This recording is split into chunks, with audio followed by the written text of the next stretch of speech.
Olá a todos, hoje vamos falar sobre os earnings que saíram há pouco tempo, há praticamente 2, 3 dias, da Walt Disney, aparentemente com resultados que eu não estava à espera, isto é, positivos, não é?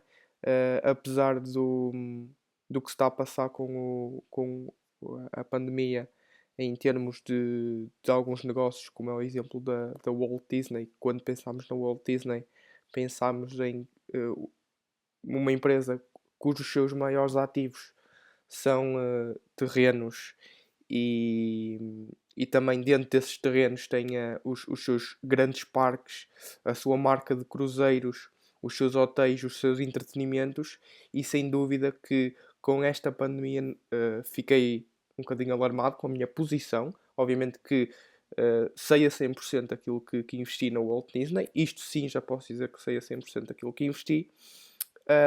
Ao contrário da Uber, como eu tenho dito nos vídeos anteriores, e naquele vídeo que saiu sobre o porquê que os investidores perdem dinheiro. Para quem não viu, vá ver e perceberão o que eu estou a dizer. Isto, como é uma empresa que eu percebo, sei que era uma preocupação para o Walt Disney e para os seus ativos, porque os seus maiores ativos, como toda a gente sabe, estão nos próprios parques e também têm a marca de cruzeiros, que ficou basicamente tudo parado. E eles têm parques em Paris, têm parques em Xangai e parques em Hong Kong. Parque, não é? E no Xangai, o parque de Xangai começou a fechar, ou aliás, teve fechado desde janeiro, dos primeiros dias de janeiro, até aos dias de hoje. E ainda está fechado. E eu mais à frente vou-vos mostrar uma notícia que fala sobre esse mesmo parque de Xangai. Vemos aqui que os revenues, ou seja, as receitas, cresceram de year over year, ou seja, de ano para ano, comparativamente a este trimestre, para o trimestre passado. Isto é, no fim de março de 2020, comparativamente ao fim de março de 2019, cresceu 21%. Eu fiquei contente com estes resultados, porque simplesmente vejo o quão diversificada é a Walt Disney. Podemos ver aqui que sim, a nível de net income e especialmente free cash flow desceu. Obviamente que isto era de esperar, não é? Menos lucros, menos free cash flow. A sua própria net income, e como foi de esperar no EPS, no seu próprio EPS, desceu drasticamente. Como podemos ver aqui, a net income desceu 91%. Tiveram lucro, sim, tiveram, mesmo assim, mas desceu drasticamente. Este lucro nem estava a pensar em ter em que o Walt Disney tivesse este lucro, sinceramente, com tudo que está a passar nestes próximos earnings. Podemos ver aqui a nível de segmentos, a nível do seu portfólio, a nível assim em geral dos seus segmentos de negócio que eles têm dentro da própria empresa. Vemos que aqui a Media Networks cresceu 28%. Aqui um declínio de 10% dos próprios parques, totalmente esperado.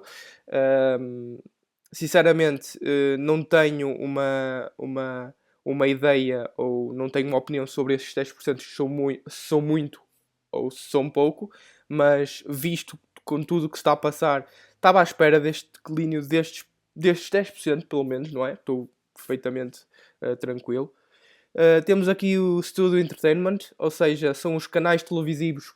Outro exemplo básico que vos posso dar sobre este segmento é a ESPN, que é o canal de televisão deles que tem como desporto, por exemplo. Aqui em Media Networks podemos ver que temos o Cable Networks, ou seja, aparentemente estão dentro dos Media Networks a própria ESPN, porque eles também têm, como estão aqui a ver, eles cresceram 17% e têm de Operation Income apenas 1%. Isto porque eles dizem aqui que com a aquisição da Century Fox, 21 Century Fox,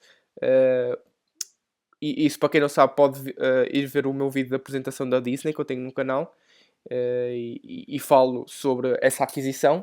Primeiramente, aos também declínios da própria ESPN, como a ESPN, como não tem os canais como os esportes estão cancelados e estão para já em stand-by, a própria ESPN teve um declínio nos próprios revenues a nível de, enfim, de receitas de publicidade. Enquanto estava a fazer este vídeo, curiosamente recebi este e-mail sobre os bilhetes de Xangai da Disneyland, que eu ia falar mais posteriormente ao que eu estava a falar agora, ao tema que eu estava a falar agora, e ia falar da Disneyland de Xangai reabrir daqui a alguns dias.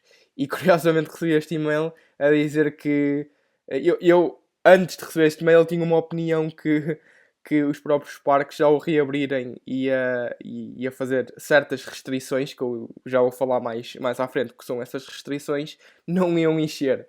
E basicamente este e-mail calou-me a boca. Pronto. Falando assim em miúdos, este e-mail calou-me a boca porque foram sell-out os bilhetes. Continuando aqui onde nós estávamos, a nível de Parks, Experiences and Products, e eles, como vocês podem ver, eles têm aqui um decrease de 10%.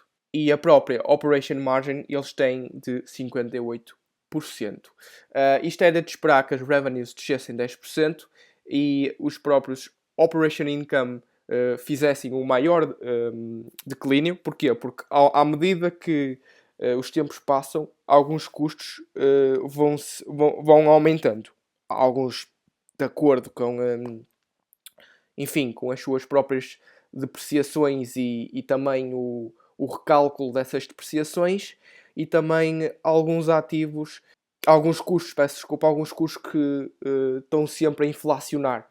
Devido à inflação, esses custos vão sempre aumentando de ano para ano, de 2 em 2 anos, e uma diminuição nas receitas e um aumento nos custos faz com que a própria Walt Disney tenha, neste sentido, menos receitas nos parques. Eles dizem aqui, por causa do Covid-19, eles fecharam os parques e os seus resorts e a própria marca da Cruise Line, os seus cruzeiros, o seu negócio de cruzeiros, em meio de março. A meio de março eles fecharam isso tudo, enquanto alguns parques e resorts da própria Ásia, que estavam na própria Ásia, foram fechados mais cedo. Inclusive aquele que eu estava a falar, o próprio Studio Entertainment é a sua própria linha de produção dos vídeos, como toda a gente conhece. A Frozen 2 foram eles que produziram nos seus próprios estúdios. O Aladdin, como temos aqui, o The Lion King, como podemos ver aqui citados esses nomes, Toy Story. E esse segmento teve um increase em termos de revenues. Podia estar à espera de um número positivo nas Operation Incomes no segmento de Studio Entertainment, mas o próprio Walt Disney não teve, porque também é perceptível que os próprios estúdios deles estão fechados para conter o próprio Covid-19. O segmento em que está enquadrado o Disney Plus é o Direct to Consumer and International.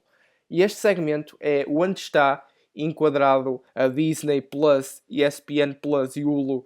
Têm uma determinada mensalidade individualmente, mas com este budget, com este conjunto de produtos, a própria Walt Disney, juntamente com o Hulu, e o que eles estão aqui a dizer é que tiveram um grande crescimento, como é de esperar, as pessoas em casa a subscrever o novo produto da Disney, que é a Disney Plus, como estão em casa e como ficaram estes meses todos em casa, estes dias todos em casa, tiveram tendências a subscrever, a ter mais pessoas a subscrever a Disney Plus. É por isso que vemos aqui um grande crescimento de year over year de 27%. No entanto, além deste disparo de revenue, como podemos ver aqui, os revenues foram de 1,1 bilhões para 4,1 bilhões, mas no entanto, os próprios as próprias perdas neste segmento, como podemos ver aqui, operation loss, isto é, os revenues menos os custos, ou seja, tiveram passaram de custo passaram de um prejuízo neste segmento de 385 milhões para 812 milhões. Isto porque eles dizem aqui este feito é devido aos custos associados no lançamento do Disney Plus e na consolidação do Hulu, ou seja, eles consolidaram-se com o próprio Hulu, juntamente com o lançamento da Disney Plus, e é por isso que eles estão a dizer que lançaram, quando foi o lançamento da Disney Plus, eles tiveram um increase, um crescimento dos seus operation loss, ou seja, do seu prejuízo. Eles dizem que não vou dar na própria conferência em que eu ouvi juntamente com o novo CEO, o Bob Chapek. Estava lá o Bob Iger, uma grande pessoa, um grande CEO que eu admiro. E eles próprios disseram que não vou dar um guidance, não vão dar uma perspectiva de novos números para este tipo de segmento, porque com isto tudo que se está a passar do Covid, pode ser sim, eles disseram, pode ser sim que os lucros neste tipo de segmento possam vir mais cedo, mas não querem dar guidance, não querem dar perspectivas para esses dados. Numa assim grande perspectiva, eu não estava à espera que eles crescessem assim tanto como cresceram em termos de revenue. 21% é imenso para um dos parques, que era o Parque de Xangai, teve parado, assim como a sua própria marca de cruzeiros, a sua própria marca de resorts, teve parada desde janeiro, do início do ano, no continente asiático. E mesmo assim eles conseguiram receitas de 21%. Mesmo assim eles conseguiram um lucro. Obviamente que o lucro foi muito menor, mas muito menor do que do year over year, ou seja, do trimestre, comparativamente com o trimestre anterior, mas sinceramente fiquei muito contente como eles estão, mesmo na conferência de imprensa, eles estão muito confiantes que o Covid-19, esta coisa da pandemia, do que está a passar no mundo, não é problema para eles. Eles estão muito bem diversificados, eles têm muito bons planos, uma grande equipa financeira que está por trás da Walt Disney, que está a levar a própria empresa, a própria marca da Walt Disney a bons patamares durante esta pandemia. Falando agora de notícias que vocês já estavam à espera do Shanghai Disneyland Reopening. Ou seja, como já disse, este parque estava para fechar, estava fechado, aliás, desde janeiro deste ano. Desde o início deste ano, este parque estava fechado. Portanto, foi uma grande perda. E eles estão a pensar em abrir dia 11 de maio. Disse bem, certo? Estamos dia 11 de maio. Estamos dia 8 de maio. Abrem daqui a 3 dias. Portanto, uma outra notícia que fez também um pouco fazer um declínio na própria cotação do mercado da Walt Disney foi que eles decidiram que os dividendos seriam cortados. Na minha opinião, e não sendo um investidor de dividendos, sendo um investidor de valor, e mesmo que fosse um investidor de dividendos, eu ficaria extremamente contente por esta decisão. Mesmo a Disney estar a produzir lucro, mesmo assim acho que não, a nível de free cash flow, acho que teriam um cash out negativo, teriam mais cash out do que propriamente eles estavam à espera se distribuíssem dividendos. Porque, para quem não sabe, a própria Walt Disney teve um net income positivo, ou seja, teve lucros positivos, mas com esses lucros positivos, se tirarmos o CAPEX, que é o investimento na própria empresa, temos o free cash flow. Nesse free cash flow, a própria Walt Disney e as empresas no geral, não é? Com este free cash flow, aí é que decidem o que fazer. Se esse free cash flow era números baixos, porque tiveram revenues baixas, não é? E custos também aumentaram, não ia suportar estes dividendos. E quando uma empresa com este calibre, como a Walt Disney, não está a produzir suficientes rendimentos para pagar os dividendos, então estou totalmente de acordo que se é uma... Enfim, toda a gente vê que é uma... infelizmente, o que estamos a passar é um problema a curto prazo, curto, médio prazo. Espero que não venha a ser médio, não é? Espero que venha a ser curto prazo e que passe o mais rapidamente possível. Mas perante isso, a Walt Disney fechou então os dividendos, que vai preservar 1,6 bilhões do seu caixa. E agora, com um e-mail recebido, como disse quase no início do vídeo, foi um e-mail recebido mesmo de fresquinha, mesmo durante o vídeo, e que eu sinceramente fui apanhado de surpresa. Porque, para quem não sabe, eles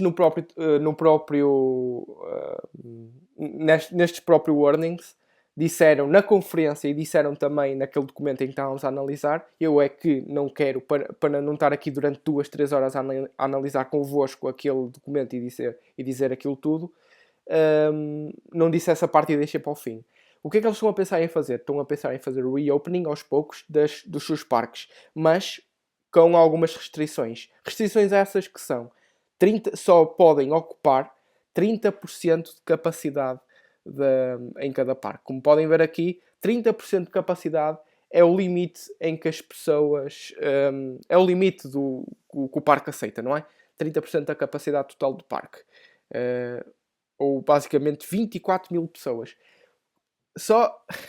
Eu estou aqui assim a rir porque estou simplesmente boquiaberto com o e-mail que recebi, porque eles anunciaram o reopening há menos de 48 horas. Há menos de 48 horas eles anunciaram o reopening e mesmo assim os bilhetes foram sell-out.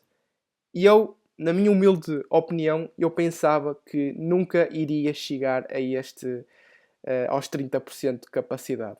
Pensava que as pessoas iam ter medo de sair ainda com estes tempos de incerteza, e mesmo assim a Walt Disney, a Disneyland neste caso de Xangai, consegue esgotar a sua bilheteira. É incrível. É incrível simplesmente o que é que esta empresa, esta marca poderosa em todo o mundo consegue fazer.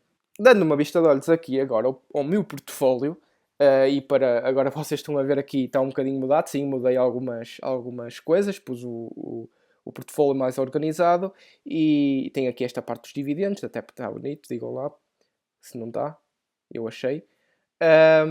E basicamente eu tenho isto muito mais organizado e tenho aqui a nível de quanto é que também adicionei estas duas coisas de um gráfico real dos últimos, basicamente do último ano, dos últimos 365 dias para cada empresa e o próprio Change Day. Portanto, tem aqui coisas como o PE Ratio também. Enfim, como estamos num vídeo da Walt Disney, só vou falar da Walt Disney e quanto eu já tenho no meu, a nível de potencial growth. Eu tenho aqui possivelmente 9%, possivelmente não, tenho arredondadamente 9% de growth e comprei a própria Walt Disney há menos de um mês. Obviamente que isto não quer dizer nada, atenção, eu penso, sou um dos investidores que compra a um preço justo pelo qual eu quero ter uma determinada percentagem de retorno a cada mês e faço hold dessa posição, aguento-me com essa posição o máximo que conseguir, até alguns fundamentos se diferenciarem na empresa pela qual eu primeiramente investi e, portanto, só também venho clarificar um pouco as minhas posições e aquilo que é neste preciso momento, enfim, os meus ganhos. Que apesar de eu ter, só para vocês terem uma noção, que eu comecei a comprar nos altos e mesmo assim depois de estudar, e eu soube a empresa que estava a investir e soube praticamente o que queria e quando era o preço justo para investir, tive paciência e fui comprando sempre nas quedas, como podem ver. O próprio Facebook é um exemplo disso. Comprei aqui e comprei aos 152. A iRobot, como eu já disse num dos vídeos, foi também uma empresa que eu queria entrar aos 37, que foi estipulado um valor de 37, 38, 39 mais ou menos aí, para entrar em grande na iRobot. Infelizmente descobri esse preço justo, para o qual eu queria uma percentagem de retorno por ano e não consegui apanhar esse preço justo. Infelizmente que teria adicionado muito, teria adicionado por volta das 3, 4 shares a mais aqui, e também a própria Walt Disney, que eu entrei num preço justo. Não, atenção, o meu preço justo na altura estava entre os 88, 90, 96 também era um preço justo para mim, mas para uma quantidade, para a mesma quantidade de retorno, mas sem margem de segurança. Portanto, eu iniciei aqui a minha posição na Walt Disney apenas com uma share. Se ela descesse para os 90, eu compraria mais agressivo, por exemplo, 3 ou 4 shares, sem dúvida alguma. Mas pronto, pessoal, mais uma vez espero que tenham gostado. Peço desculpa ter sido um vídeo um pouco mais longo, mas também não consegui fazer de outra forma. Eu realmente perco-me a gravar estes vídeos porque entusiasmo-me a apresentar as minhas próprias empresas e os próprios earnings que eu invisto nessas mesmas empresas. Portanto, peço desculpa por causa disso, mas espero que tenha sido um conteúdo que tenha agregado uma mais-valia para vocês. Espero que tenham gostado. Mais uma vez, deixem um like, vocês têm ajudado bastante nisso e também têm ajudado. Estamos quase aos 200 subscritores. Vamos ver se neste mês chegamos pelo menos aos 250. E obrigado por estarem a acompanhar o meu trabalho e vejo-vos no próximo vídeo.